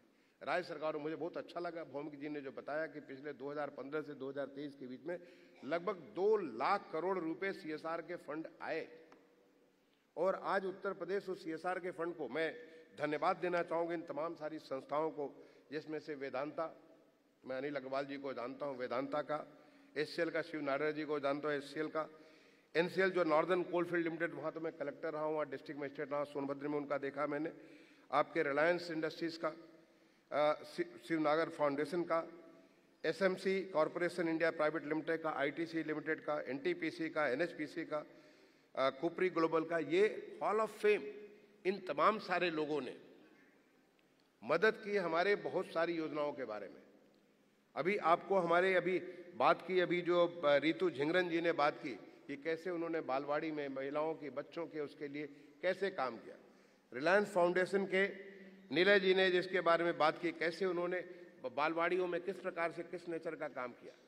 आप बहुत कुछ चीज़ें कर सकते हैं, केवल ज़रूरत यह है, क्योंकि जो हम सामान्य तौर पे जो हम बजट से पैसा खर्च करते हैं, राज्य सरकार के, ऐसा नहीं है कि राज्य सरकार के पैसे की कमी है, मैं ऐसा नहीं बताता कि पैसे की कमी है। आज जिस प्रकार से हमारे उत्तर प्रदेश की अर्थव्यवस्था बढ़ी है, देश की दूसरी अर्थव्यवस्था बन गई है। जब हमारे माननीय वित्त मंत्री जी ने बजट पेश किया सदन के सामने, 7.35 लाख करोड़ रुपए का बजट पेश किया। ऐसा उत्तर प्रदेश में, आज उत्तर प्रदेश में जिस प्रकार से रेवेन्यू बढ़ा है, जिस प्रकार से सारी की सारी व्यवस्था बढ़ी है, 7.35 लाख करोड़ का बजट पेश किया, जिसमें 2 लाख करोड़ रुपए से ऊपर के कैपिटल इन्वेस्टमेंट थे। जो तमाम सारे, जो आज आपको ये उत्तर प्रदेश का ग्रोथ आपको नजर आ रहा है, वो कैपिटल इन्वेस्टमेंट्स की वजह से नजर आ रहा है। लेकिन जो CSR का फंड्स होता है उसमें फ्लेक्सिबिलिटी बहुत होती है। CSR के फंड्स को उपयोग करने के लिए वो सारे बंधन जो हमको, जो CNAG के जो ऑडिट से, और बहुत सारे तमाम सारे बंधन, अगर आप 4C की बात आप करते हैं, उन सारे 4Cs में जो तमाम किस्म के जो बंधन हैं, उन बंधनों के बीच में बच के जो हम चलते हैं, तो हम वो फ्लेक्सिबिलिटी नहीं होती है, हम वो एक्सपेरिमेंट, उस नेचर के एक्सपेरिमेंट नहीं कर सकते हैं, इस प्रकार के नवाचार हम नहीं कर सकते, इनोवेशन नहीं कर सकते। तो कैसे हम इनोवेशन, कैसे हम नवाचार करें कि जिससे कि हमारे लोगों को उसका अधिक से अधिक लाभ मिले, ये CSR को लाने का मकसद होता है। और CSR के लिए मुझे बड़ी खुशी है कि आज हमारे देश में जो एक इतना बढ़िया एक मौका लगा, सारे के सारे जो बड़ी बड़े हमारे कॉरपोरेट्स हैं, सबके फाउंडेशंस बन गए, और जिस प्रकार से कॉरपोरेट्स में एक पूरा का पूरा एक प्रोफेशनलिज्म, क्योंकि पहले जो हमारा बिजनेस होता था, इंडिविजुअल फैमिली बिजनेस होता था, वहाँ प्रोफेशनलिज्म की कमी थी, वहाँ पे परिवार उसमें मुख्य हुआ करता था, परिवार के विम्स के हिसाब से काम हुआ करता था। लेकिन जब ये कॉरपोरेट्स में ये सारे की सारी जो प्रोफेशनलिज्म आ गई, तो सारे के सारे निर्णय उन तमाम सारे पैरामीटर्स के हिसाब से होते हैं जो कुछ कॉरपोरेट के, उनके जो हितधारक हैं, उन हितधारकों के हित को साधने के लिए होते हैं। उस हितधारकों में चाहे वो आम पब्लिक हो, जो कि कंज्यूमर्स हैं, जो कि उसके यूजर्स हैं, चाहे उस हितधारकों में उसके इक्विटी शेयर होल्डर्स हों, चाहे उसके प्रमोटर्स हों, इत्यादि इत्यादि, जो तमाम हितधारक हैं, उन सारे के हितों को ध्यान में रख करके फंक्शन किया जाता है। वैसे ही जो नई हमारी जो नया जनरेशन में आज कॉरपोरेट्स में, उनका अलग से उनके फाउंडेशन बनाए गए, और फाउंडेशंस को रन करने के लिए ऐसे प्रोफेशनल जो कि डिग्री हासिल करते हैं इस विधा के बारे में, कि कैसे हम करें कि जिससे कि हमें एक अधिक से अधिक लोगों को लाभ मिल सके। अभी जैसे कि हमें थोड़े दिन पहले हमें माननीय मुख्यमंत्री जी ने आदेश किया कि हम लोग जब जाते हैं SGPGI या ऐसे बड़े अस्पताल में जाते हैं, बहुत सारे तीमारदार जो कि गरीब घरों से आते हैं, आज उनको जो है जो माननीय प्रधानमंत्री जी ने आयुष्मान भारत या हमारे माननीय मुख्यमंत्री जी ने मुख्यमंत्री आयुष्मान का जो कार्ड बनाया उसके माध्यम से 5 लाख रुपए की सुविधा तो मिल जाती है। आज ऐसे गरीब आदमी को अगर लीवर खराब हुआ तो लीवर ट्रांसप्लांट की व्यवस्था, अगर उसको किडनी की प्रॉब्लम है, बहुत सारी हार्ट का दिक्कत है, हार्ट सर्जरी, ये सारी व्यवस्था तो आज देश में जो एक नई चेतना आई है, एक नई व्यवस्था माननीय प्रधानमंत्री जी के जो उनके प्रेरणा से आज चालू हुई, वो आम गरीब आदमी को मिल जाता है और वो आ रहा, आज वो SGPGI में आ रहा, बड़े बड़े अस्पतालों में जा रहा है। लेकिन जो उनके तीमारदार हैं, जो उनको देखने वाले लोग हैं, वो सड़क पे सो रहे हैं, वो लॉन में सो रहे हैं, उनको कोई जो सोचने वाला नहीं, उनको कैसे ध्यान रखेंगे? इसके लिए क्या हम कॉरपोरेट के माध्यम से वहां पे इनके लिए अलग से कुछ बना सकते हैं? अगर बनाएंगे तो ये मानव सेवा होगी। जो हमने कहा परोपकाराय सदाम विभूत्या, ये मानव सेवा होगी उन लोगों के भी, क्योंकि वो इतने टेंशन में जब आए तो उनको कम से कम एक बिस्तर मिले सोने के लिए, उन्हें खाने के लिए अच्छा भोजन मिले, पौष्टिक आहार मिले, ताकि वो अपने लोगों का वो ध्यान रख सकें। ऐसे तमाम सारी जो चीज़ें हैं जो कि हम अपनी व्यवस्था इस कॉर्पोरेट सोशल रिस्पॉन्सिबिलिटी के माध्यम से कर सकते हैं। बहुत अच्छा देखा, आज उत्तर प्रदेश में हमारे स्कूलों का कंप्लीट कायाकल्प हो रहा है। प्राइमरी स्कूलों का 90% से ज़्यादा कायाकल्प हो चुका है, क्योंकि गांव के प्राइमरी स्कूल पहले तो वहाँ पर जाने में लोगों को लगता था कि यहाँ तो कुछ है ही नहीं। आज आपको जाकर के एक आनंद की अनुभूति होती है। जो हमारे आंगनबाड़ी है उनका कायाकल्प हो रहा है, जो हमारे इंटरमीडिएट कॉलेज है उनका कायाकल्प हो रहा है, और उसमें हमारा CSR का एक बहुत बड़ा रोल हो सकता है। क्योंकि आप एक फ्लेक्सिबिलिटी, चाहे स्मार्ट क्लास लगाना हो, कंप्यूटर का क्लास लगाना हो, बेहतर लेबोरेटरी देना हो, बेहतर एक शैक्षणिक वातावरण देना हो, आप वो उस गैप को, जो सरकारी सिस्टम में जो गैप है, उस गैप को फिल कर सकते हैं। तो ये जो तमाम सारी ऑर्गेनाइजेशंस जिन्होंने यहाँ पे आगे बढ़ करके हमारी मदद की, हमारे प्रदेश के, क्योंकि प्रदेश बहुत तेजी से बढ़ रहा है, विकसित बन रहा है, प्रदेश के लोगों के एक्सपेक्टेशंस, उनके एस्पिरेशंस, उनकी अपेक्षाएं काफ़ी ज़्यादा बढ़ रही हैं। लोग समझते हैं कि हम विकसित होने जा रहे हैं, तो हम उस विकसित देश के मुताबिक ही, विकसित प्रदेश के मुताबिक हम काम करेंगे, चाहे हर क्षेत्र में, चाहे स्पोर्ट्स हो, चाहे एजुकेशन हो, चाहे हेल्थ हो, चाहे इंटरटेनमेंट हो, हर क्षेत्र में वो आगे बढ़ रहे हैं। तो वहाँ पे क्या हम CSR के माध्यम से ये सारी सुविधाएं दे सकते हैं? और बिल्कुल दे सकते हैं। आपने जितना कुछ किया, इसके बियॉन्ड बहुत कुछ कर सकते हैं। और मैं इस बात के लिए बधाई दूंगा इन्वेस्ट यूपी को कि उन्होंने एक नई पहल की है CSR बॉक्स के माध्यम से, जिस पे एक अलग से हम समिट करेंगे और उन तमाम सारे एक जैसे सोचने वालों को जोड़ेंगे। पैसा तो है, लेकिन पैसे का कैसे सही सदुपयोग करेंगे? पैसा तो है, लेकिन पैसे को कैसे लोगों को जीवन को सुधार करने में हम करेंगे, और हम उसको उस प्राइड के हिसाब से हम देख सकेंगे। ऐसा नहीं कि हमने कोई दान किया, हमारी वो जिम्मेदारी बनती है। जो आदमी सक्षम है, क्योंकि एक आपको कॉन्सेप्ट है गांधी जी का, ट्रस्टीशिप का कॉन्सेप्ट है। हम केवल ट्रस्टी हैं। आप जैसे कॉर्पोरेट में you are only trustee of the values which are being created out there.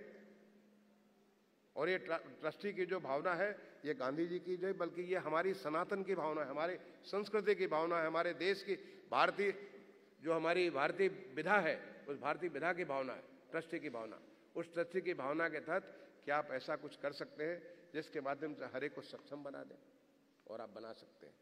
तो मैं समझता हूं कि जो CSR बॉक्स का जो हमारा आने वाले समय भी इसका MU साइन हमारे दोनों मंत्रीगण के सामने, माननीय श्रम मंत्री जी और माननीय समाज कल्याण मंत्री जी के सामने किया गया, वो फ्रक्टिफाई करेगा। और हमारे प्रदेश में इस प्रकार के गैप्स को फिलअप करने के लिए, लोगों के जीवन को बेहतर करने के लिए, चाहे वो हमारे बच्चे हों, हमारी महिलाएं हों, हमारे बुजुर्ग हों, क्योंकि आज हमारी एज भी बढ़ रही है, हमारी चूंकि इस प्रकार की मेडिकल फैसिलिटीज आ गई तो एज बढ़ रही है, और उनको भी केयर चाहिए, और हर एक को केयर चाहिए। ऐसा नहीं कि जो सक्षम है उसी को केयर चाहिए, हर एक को केयर चाहिए। उसके बारे में हम क्या कुछ कर सकते हैं? ऐसे बहुत सारी अपॉर्चुनिटीज़ हैं, जिस अपॉर्चुनिटीज़ में हम लोग CSR के फंड्स का उपयोग कर सकते हैं। तो मुझे लगता है कि जो हमारा CSR बॉक्स के माध्यम से जो समिट होगी, उसमें एक मौका मिलेगा, इसको हम और फोकस कर सकेंगे और उसको सही तरीके से ला सकेंगे जिससे प्रदेश के विकास के लिए और खास तौर से प्रदेश काम करता नागरिकों के लिए, नागरिकों के जीवन के स्तर को सुधार करने के लिए, व्यवस्था को बेहतर करने के लिए उसका लाभ मिलेगा। मैं एक बार दोबारा उन तमाम सारी संस्थाओं को जिनको हमारे माननीय मंत्रीगण के द्वारा आज अभी सम्मानित किया गया, उनको एक बार दोबारा मैं अपनी तरफ से बधाई भी देता हूं, उनका अभिनंदन करता हूं और आप सबका आह्वान करता हूं कि आप आज बदलते हुए उत्तर प्रदेश को, तेजी से बढ़ते हुए उत्तर प्रदेश को, तेजी से विकसित होते हुए उत्तर प्रदेश में उसकी इस विकास की इस जो यात्रा है उसमें भी सहभागी बनिए अपने CSR फंड्स के माध्यम से। बहुत बहुत धन्यवाद। जय हिंद, जय भारत। बहुत बहुत धन्यवाद महोदय। और अब हम अनुरोध करेंगे माननीय मंत्री समाज कल्याण श्री असीम अरुण जी से कि वो सभा को संबोधित करने की कृपा करें।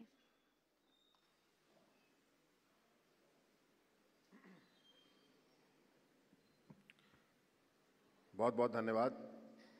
आज CSR कॉन्क्लेव के शुभ अवसर पर आए हुए सभी अतिथियों का लखनऊ में उत्तर प्रदेश में मैं स्वागत करता हूं। ये कॉन्क्लेव बड़ी महत्वपूर्ण है क्योंकि आगे का रास्ता हम लोग को निश्चित रूप से दिखाएगी। आज के इस अवसर पर मंच पे उपस्थित हमारे आदरणीय बड़े भाई श्री अनिल राजभर जी, मंत्री श्रम के, हमारे मुख्य सचिव आदरणीय श्री दुर्गाशंकर मिश्र जी, मैं सर बहुत आभारी हूँ। मैंने आपसे जब अनुरोध किया कि ये सुंदर बैठक हो रही है, मुझको प्रतिभाग करने का मौका दें, तो आपने मुझे शामिल किया, इसके लिए बहुत आभार। मुझे भी आज बहुत कुछ सीखने को मिला। आदरणीय श्री अवनीश अवस्थी जी, माननीय मुख्यमंत्री जी के सलाहकार, प्रमुख सचिव श्री अनिल सागर जी, डॉक्टर हरिओम जी, मेरे मित्र पार्थो जी, श्रीमती रितु जी, नीले रंजन जी, श्री आलोक जी, मौमिक जी CSR बॉक्स के जिनका प्रेजेंटेशन हमने अभी देखा, और अभिषेक प्रकाश जी हमारे सचिव और CEO इन्वेस्ट यूपी के। आज हम लोग मूल रूप से इकट्ठे हैं यूपी की ग्रोथ स्टोरी के कारण, और कल हमने देखा कि 10 लाख करोड़ से ज़्यादा के शिलान्यास, ग्राउंड ब्रेकिंग के कार्यक्रम पूरे उत्तर प्रदेश में हुए। मैं अपनी विधानसभा क्षेत्र कन्नौज में था और वहाँ पे एक होटल में कार्यक्रम आयोजित किया गया था।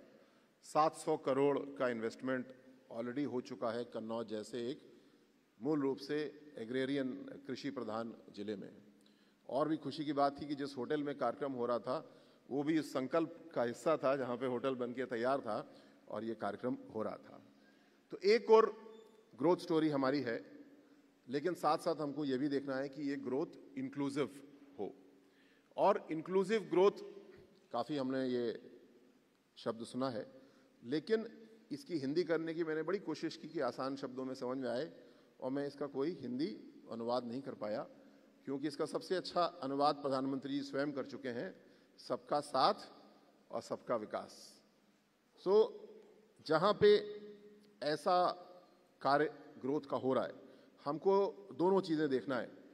जो ग्रोथ है उसको मालिक भी लीड करता है और उसको मजदूर भी लीड करता है, और जो प्रॉफिट जनरेट करते हैं उसको किस तरीके से मालिक, मैनेजर, मजदूर आपस में शेयर कर रहे हैं, यही तय करता है कि हमारी अर्थव्यवस्था सस्टेनेबल होगी या नहीं होगी।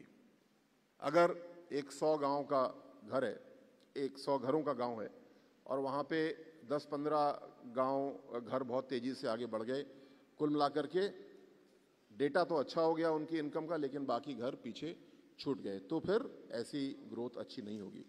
और इसके लिए डबल इंजन की सरकार में मैं बोलता हूँ गार्ड के डिब्बे की भी बहुत ज़रूरत है। और आप बहन भाई जो CSR में काम कर रहे हैं, आप उस गार्ड के डिब्बे में हैं। आपकी और हम सब की जिम्मेदारी है कि कोई व्यक्ति ना पीछे छूटे, कोई डिब्बा भी पीछे ना छूटे। और आज का जो CSR कॉन्क्लेव है, इसी समन्वय को बढ़ाने के लिए एक बहुत बड़ा मील का पत्थर साबित होगा, ऐसा मेरा पूरा विश्वास है। CSR से हम ये भी समझते हैं कि सड़कें, पुल आदि ऐसे बड़े कैपिटल इंटेंसिव प्रोजेक्ट्स नहीं किए जा सकते, और CSR इसके लिए है भी नहीं। CSR से कोई 1000 स्कूलों का निर्माण कर दिया जाए, उसके लिए भी नहीं है। CSR मूल रूप से अच्छे दिशा दिखाने वाले प्रयोग, एक्सपेरिमेंट करने के लिए है। और मैं I would like to place on record my gratitude. Northern coalfields द्वारा वाराणसी में 25 करोड़ से ज़्यादा का इन्वेस्टमेंट किया जा रहा है। एक ऐसा सीनियर सिटीजन होम बनाया जा रहा है जो उत्तर प्रदेश का, भारत का नहीं, दुनिया का सबसे अच्छा सीनियर सिटीजन होगा, ऐसा कार्य किया जा रहा है। मैं ये भी समझता हूँ कि नॉर्दर्न कोलफील्ड्स ऐसे 10 प्रोजेक्ट नहीं कर सकती, शायद 1-2 और कर सकती है, लेकिन एक मॉडल बना के तैयार हो रहा है, जो मॉडल आगे के CSR इन्वेस्टमेंट के लिए भी काम आएगा और साथ साथ सरकार की अपनी जो बेंचमार्किंग है वो बहुत ऊपर जाएगी। इसी प्रकार समाज कल्याण विभाग का मैं मंत्री हूँ। हमारे 104 विद्यालय हैं, आवासीय विद्यालय हैं और सबसे ज़रूरतमंद परिवारों के बच्चे यहाँ पे पढ़ते हैं। बहुत अच्छी पढ़ाई करते हैं, बहुत अच्छा परिणाम देते हैं और हर बच्चा जो 12वीं पास करने के बाद किसी अच्छी स्ट्रीम में निकल जाता है, फिर उसको कोई समाज कल्याण की और आवश्यकता किसी सरकारी स्कीम की नहीं होती है, वो बच्चा ही परिवार को आगे लेकर के जाता है। HCL द्वारा हमारे लखनऊ में एक महान जगह है जहाँ पे बच्चियों का विद्यालय है आवासीय, वहाँ पे एक हॉस्टल बनाया जा रहा है। और पुनः इसी प्रकार हॉस्टल, फर्नीचर आदि काम चलाओ नहीं, ग्लोबल बेंचमार्क का तैयार किया जा रहा है, जो कि पुनः मुझे विश्वास है एक मॉडल बनेगा। ज़ोमैटो जब हम लोग कुछ ऑर्डर करते हैं तो ₹1 प्रति ऑर्डर उस पर चार्ज, एक वॉलंटरी चार्ज लेता है।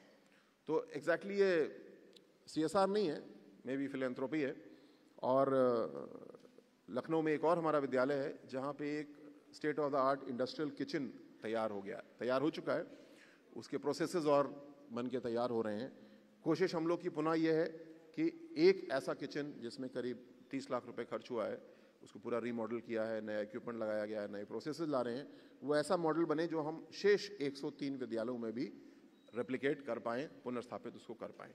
वो सरकार के बजट से होगा, CSR के और बजट से होगा, ये दोनों बातें खुली हैं। मुझे ये बताते हुए एक उदाहरण और देना चाहूँगा कि स्टेट बैंक ऑफ इंडिया मेरी कॉन्स्टिट्यूंसी कन्नौज में केवल 2 प्राइमरी हेल्थ सेंटर्स को अपग्रेड कर रहा है। छोटा प्रोजेक्ट है, करीब 8-8 लाख रुपए का, लेकिन इस विचार के साथ किया गया कि एक PHC को अगर हमें अच्छा पुनः ग्लोबल स्टैंडर्ड का बनाना है, विकसित भारत के लिए तैयार करना है, तो क्या होना चाहिए। तो पाया गया केवल 8 लाख रुपए का खर्चा उसमें है, बिल्डिंग अगर अपने पास उपलब्ध है, और वो 2 मॉडल भी तैयार किए गए। यहाँ पे CSR के साथ एक डिस्ट्रिक्ट माइनिंग फंड भी है, जो अगेन टेक्निकली CSR नहीं है, लेकिन उसी से मिलती जुलती चीज़ है। विशेषकर सरकार के मंत्रीगण, ब्यूरोक्रेट्स के लिए बहुत ही महत्वपूर्ण है। सोनभद्र में सबसे ज़्यादा माइनिंग अपनी होती है और उससे जो डिस्ट्रिक्ट माइनिंग फंड का हिस्सा आता है, वहाँ के डिस्ट्रिक्ट मजिस्ट्रेट ने बड़ा अच्छा काम किया और जो वहाँ जनजातीय बच्चों के लिए विद्यालय हैं, छात्रावास हैं, उनको करीब 6 करोड़ रुपए की फंडिंग दी है, जिससे कि वो अपना टेक्निकल अपग्रेडेशन भी कर रहे हैं, बिल्डिंग्स भी नई बना रहे हैं। इस सब को आगे बढ़ाने के लिए जैसा आज आप देख रहे हैं, हम लोग ने एक शुरुआत करीब 1 साल पहले की थी। समाज कल्याण विभाग ने अपने विभाग में लखनऊ में एक सेल बनाया CSR के कोऑर्डिनेशन के लिए। मेरे डायरेक्टर मौजूद हैं प्रशांत जी, वो उसको लीड कर रहे हैं। नोएडा में भी उसकी एक इकाई, क्योंकि ज़्यादा काम NCR में होता है, तो शैलेंद्र सिंह जी मौजूद हैं, वो उसको कोऑर्डिनेट करते हैं। और मैं विशेष रूप से धन्यवाद देना चाहूँगा भौमिक जी का, क्योंकि जब हमने काम शुरू किया तो हमने पाया कि ये सेल तो भौमिक जी ऑलरेडी बना चुके हैं CSR बॉक्स के रूप में, और भी बहुत से मित्र इस कार्य को कर रहे हैं। मुझे लगता है कि जो सूचियाँ हमने बहुत सारी देखी, जैसा प्रधानमंत्री जी हमको बार बार याद दिलाते हैं कि जो डिविडेंड्स ऑफ डेमोग्राफी है, यानी एक नौजवान जनसंख्या के जो लाभ हमको मिलने वाले हैं या मिल सकते हैं, वो तभी होंगे जब हम बहुत ज़्यादा जोर देंगे शिक्षा के ऊपर और स्वास्थ्य के ऊपर। तभी ये डेमोग्राफी, तभी ये युवा जो है हमारे अर्थव्यवस्था में अपना योगदान करेगा। और चाहे वो यूपी में काम करें, चाहे यूपी से बाहर करें, चाहे देश के बाहर जाके काम करें, तब सही मायने में डिविडेंड्स ऑफ डेमोग्राफी हम लोग अचीव कर पा रहे होंगे। तो जो आज प्रोजेक्ट्स हमने देखे प्रेजेंटेशंस में, सभी ऐसे पार्टनर्स को मैं बहुत बधाई देना चाहता हूँ कि आपने इस कार्य को अपना एक बीड़ा उठाया और बहुत ही अच्छे से आपने इसको पूरा किया है। निश्चित रूप से जितना इन्वेस्टमेंट पिछले सालों में हमने CSR में लिया, या कॉन्ट्रीब्यूशन, इन्वेस्टमेंट शायद कहना गलत होगा, वो देश का जो यूपी का अनुपात है जनसंख्या का, CSR जनरेशन का उसके मुकाबले बहुत कम है। वामिक जी शायद 1/4 शायद है। हाँ, सो मतलब अगर हम उस केवल अपने अनुपात पे जाएं तो हमें 4 टाइम्स कम से कम पहुंचाना चाहिए। और इसको करने के लिए जो CSR पोर्टल आज बनाया गया है, ये बहुत बड़ा इसका इसकी धुरी बनेगी, एक इसका एक्सचेंज प्लेटफॉर्म के रूप में कार्य करेगा, ऐसा मुझे पूरा विश्वास है। और आने वाले समय में पुनः मैं याद दिलाना चाहूँगा कि जैसा अभी भौमिक जी ने भी मेंशन किया था कि जल्दी एक UP CSR समिट होगी। जो बात हम लोग आज कर रहे हैं ये ट्रेलर है, फिल्म अभी बाकी है, तो हम लोग पूरी बातें वहाँ और गहराई से करेंगे। आज के इस आयोजन के लिए बहुत बहुत धन्यवाद। और आप सभी साथी आए, आपने UP की ग्रोथ स्टोरी में अपना विश्वास व्यक्त किया है। और पुनः डबल इंजन की सरकार में गार्ड के डिब्बे का भी काम करना है, हम सब गार्ड के डिब्बे वाला काम कर रहे हैं। बहुत बहुत आभार, धन्यवाद, जय हिंद। धन्यवाद माननीय। और अब हम मंच पर आसीन माननीय श्रम एवं सेवायोजन मंत्री श्री अनिल राजभर जी से अनुरोध करेंगे कि अपने उद्बोधन की कृपा करें। CSR समिट के इस कार्यक्रम में अभी आप सब लोग साथी मंत्री असीम अरुण जी की बातों से सुन रहे थे, उनके विचारों से अवगत हो रहे थे। मंच पर श्रीमान दुर्गा शंकर मिश्र जी, हमारे श्रद्धेय मुख्यमंत्री जी के सलाहकार श्रीमान अवनीश अवस्थी जी, हमारे अन्य वरिष्ठ अधिकारीगण, सम्मानित मंच, मैं आप सबकी उपस्थिति को विशेष सम्मान देना चाहता हूं, आप सबको प्रणाम करता हूं। हमारे सभी प्रेस के साथी, आज देखिए माननीय प्रधानमंत्री जी के आशीर्वाद से, माननीय मुख्यमंत्री जी के संकल्प से, हमारे सभी अधिकारियों के प्रयास से, सभी जनप्रतिनिधियों के प्रयास से और आप सबकी उपस्थिति ने उत्तर प्रदेश के विकास की नई गाथा लिख दी है। कभी किसी ने कल्पना नहीं किया होगा कि उत्तर प्रदेश की धरती पर इस तरह के इवेंट भी हमें देखने को मिलेंगे। हमें ठीक से याद है कि 7 बरस के अंदर निवेश के प्रस्ताव का धरातल पर उतारने का यह चौथा कार्यक्रम हम लोग कर रहे हैं। और कुछ दिन पहले जब ग्लोबल इन्वेस्टर समिट हमने किया और आप सब लोगों ने भारी उत्साह के साथ उत्तर प्रदेश को आशीर्वाद दिया, 37.5 लाख करोड़ का जब निवेश प्रस्ताव मिला तो लोग कहते थे कि निवेश का प्रस्ताव मिलना और उसको धरातल पर उतारना दो अलग बात है। लेकिन आज 10 लाख करोड़ निवेश का प्रस्ताव धरातल पर उतर रहा है। उत्तर प्रदेश, मैं समझता हूं कि इसके विकास के इतिहास की आप सब लोगों के सहयोग से नई इबारत लिखी जा रही है। इस मौके पर मैं आप सभी लोगों का अभिनंदन करता हूं, आप सभी लोगों का स्वागत करता हूं। जहां तक CSR फंड की बात है, मैं समझता हूं कि उत्तर प्रदेश से बेहतर और कोई जगह नहीं है इस फंड के सदुपयोग की। मैं लेबर मिनिस्ट्री देखता हूं, आज उत्तर प्रदेश के अंदर 8 करोड़ 39 लाख श्रमिक रजिस्टर्ड हैं। आप कल्पना कर सकते हैं कि आपके CSR के लिए कितनी बड़ी संभावना यहां पर है। हमारे श्रद्धेय मुख्यमंत्री जी ने एक और संकल्प लिया है कि 2027 तक उत्तर प्रदेश को हम बाल श्रम मुक्त कर देंगे। यह हमारे लोक संकल्प पत्र में भी है कि हमें उत्तर प्रदेश को बाल श्रम मुक्त करना है। कोई भी बच्चा शौक से कभी मजदूरी नहीं करता है, मजबूरी में मजदूरी करता है। अगर हमको उसको बाल श्रम नहीं कराना है तो आप कल्पना कर सकते हैं, मैं बहुत विस्तार से नहीं इस पर बोलना चाहता, कितनी बड़ी संभावना है आपके काम करने के लिए। हमारी 25 करोड़ की आबादी, आज उत्तर प्रदेश देश का सबसे जवान प्रदेश है, सबसे युवा उत्तर प्रदेश में देश के अंदर रहते हैं। तो आज ढेर सारी संभावनाओं के साथ आज उत्तर प्रदेश आपके सामने प्रस्तुत है।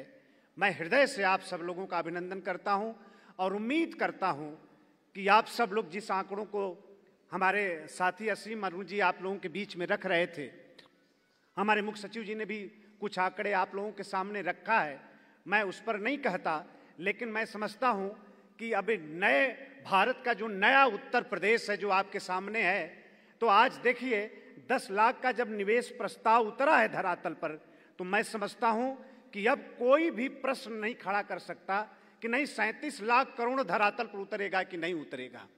तो 10 लाख करोड़ धरातल पर हम उतारे और 30 लाख लोगों के बेरोजगारी की समस्या का भी समाधान ये ग्राउंड ब्रेकिंग सेरेमनी करने जा रहा है।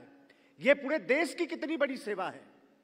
माननीय प्रधानमंत्री जी ने कल कहा कि नए भारत का नया उत्तर प्रदेश और देश के विकास का ये ग्रोथ इंजन है।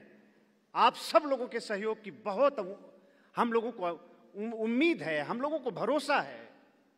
इसलिए आप सभी लोगों का हम लोग हृदय से अभिनंदन करते हैं। हम लोग तो जनप्रतिनिधि हैं। हम लोग जब अपने क्षेत्रों में जाते हैं तो हम लोगों की निधि कम पड़ जाती है और भी दुनिया भर के प्रयास कम पड़ जाते हैं। हम लोगों की भी मन में इच्छा होती है कहीं से कुछ CSR फंड मिल जाता तो हम अपने किसी सेवा बस्ती में, हम किसी दलित बस्ती में, किसी वनवासियों की बस्ती में, किसी गरीब की बस्ती में हम कुछ काम कर लेते तो उनका भला हो जाता और हमारा भी थोड़ा कुछ नाम हो जाता।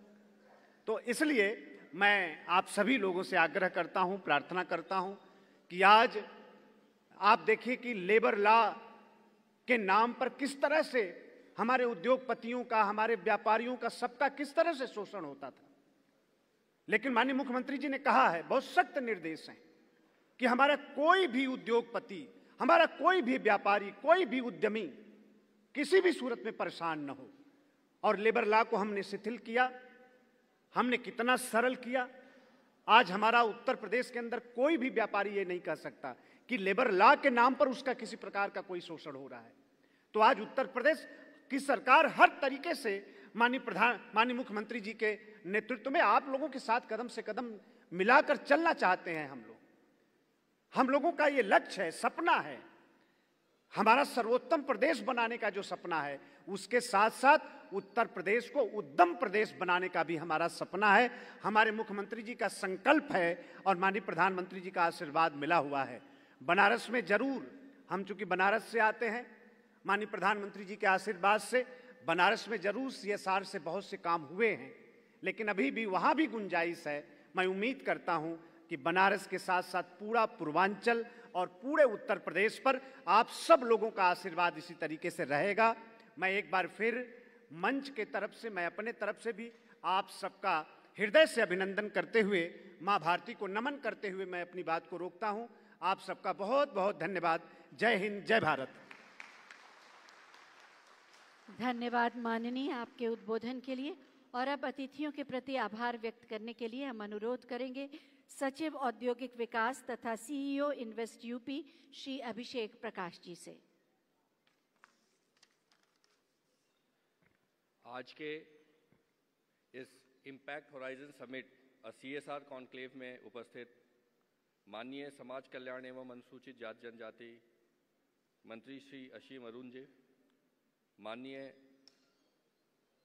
मंत्री श्रम एवं सेवा योजन विभाग श्री अनिल राजभर जी, मुख्य सचिव उत्तर प्रदेश शासन, advisor to honourable CM Shri Awanish Awasthi ji, प्रमुख सचिव स्वास्थ्य, प्रमुख सचिव समाज कल्याण, प्रमुख सचिव उद्योग, साथ ही साथ मंच पर उपस्थित हमारे सम्मानित वक्तागण, इस हॉल में उपस्थित विभिन्न कॉरपोरेट हाउसेस, विभिन्न फाउंडेशंस के ऑफिशियल्स, मीडिया के सम्मानित साथीगण, पार्टनर जो हमारे डिफरेंट एसोसिएशंस हैं उनके सम्मानित प्रतिनिधिगण, साथ ही साथ उत्तर प्रदेश गवर्नमेंट के सीनियर ऑफिशियल्स। सबसे पहले मैं विशेष धन्यवाद दूंगा हमारे पार्टिसिपेटिंग डिपार्टमेंट्स को, महिला कल्याण, social welfare, basic education, agriculture, dairy, SRLM, NEDA, medical health and education, sports department, industries department एवं इन्वेस्ट यूपी को। साथ ही इस पूरे कॉन्क्लेव को सक्सेसफुल बनाने में बहुत बड़ा योगदान रहा है जो हमारे डेवलपमेंट ऑर्गेनाइजेशंस हैं, विशेष रूप से यूनिसेफ और IHAT UPTSU को। इसके साथ ही साथ हमारे जितने CSR के रिप्रेजेंटेटिव्स, ऑफिशियल्स को आज सम्मानित किया गया, उनको मेरी ओर से बहुत बहुत बधाइयाँ। साथ ही साथ आप सभी सम्मानित लोगों को मैं एक आग्रह भी करना चाहता हूँ, जिस प्रकार से इस बार के ग्राउंड ब्रेकिंग सेरेमनी 4 का थीम रहा है विकसित भारत, विकसित उत्तर प्रदेश और एक्सेलरेशन फॉर नेशन हमारा पंचलाइन है, तो मुझे पूरा विश्वास है, और चूंकि इन्वेस्ट यूपी इसकी नोडल संस्था भी है CSR के जितने वर्क्स होते हैं, तो आज जो पोर्टल लॉन्च किया गया है सम्मानित मंच के माध्यम से, उस पोर्टल से मुझे पूर्ण विश्वास है और एक कमिटमेंट भी है कि CSR एक्टिविटीज़ हम बहुत ही स्ट्रक्चर्ड वे में, एक एक्सेलरेटेड वे में कर सकेंगे। आप सभी से मैं एक बार पुनः आग्रह करूंगा कि अपने CSR एक्टिविटीज़ को इस पोर्टल पे जरूर अपलोड कर देंगे। इसके लिंक्स बहुत जल्दी आपको टेक्निकली शेयर भी किए जाएंगे। सभी डिपार्टमेंट से भी मेरा ये अनुरोध रहेगा कि डिपार्टमेंट्स भी इसके थ्रू इंटीग्रेटेड रहेंगे, ताकि ये हमारे एक सिंगल विंडो सिस्टम, जिसका हम ईज ऑफ डूइंग बिजनेस के लिए करते हैं, एक सिंगल पोर्टल रहेगा फॉर द इंटायर स्टेट। अंत में मैं विशेष धन्यवाद देना चाहूँगा 2 अधिकारियों का, डायरेक्टर ICDS सरनीत का और साथ ही साथ एडिशनल CEO इन्वेस्ट यूपी में प्रथमेश का, जिन लोगों ने ज्वाइंटली इस चीज़ को किया है। इन्वेस्ट यूपी की टीम, E&Y की टीम को भी विशेष धन्यवाद। उन लोगों ने काफ़ी मेहनत की थी एक शॉर्ट टर्म नोटिस पे इस पूरे कॉन्क्लेव को ऑर्गेनाइज करने में। और मैं अंत में आप सभी सम्मानित अतिथियों से ये भी आग्रह करूंगा कि हमारा एक बहुत इंपॉर्टेंट कॉन्क्लेव अभी 3 बजे से प्रारंभ होगा, जिसमें माननीय मुख्यमंत्री जी भी रहेंगे। तो 2:50 तक कृपया आप मेन इनॉग्रल हॉल, जो हैंगर है हमारा मेन इनॉग्रल हैंगर, कल जहाँ पर GBC का कार्यक्रम हुआ था, उसमें आप सभी इन्वाइटेड हैं। ये जो नॉलेज सेशन है हमारा, ये 3 बजे प्रारंभ हो जाएगा। इसका टॉपिक है destination UP, emerging hub for artificial intelligence in India. तो कृपया आप सब इस सेशन को भी अटेंड करें। बहुत बहुत धन्यवाद। बहुत बहुत धन्यवाद। और इसी के साथ ये सत्र अब संपन्न होता है। आप सभी के लिए हाई टी की व्यवस्था है। 3 बजे से, जैसा कि बताया गया, माननीय मुख्यमंत्री महोदय का सत्र मुख्य पंडाल में होगा आर्टिफिशियल इंटेलिजेंस के ऊपर, और शाम को 4 बजे राशिका शेखर सांस्कृतिक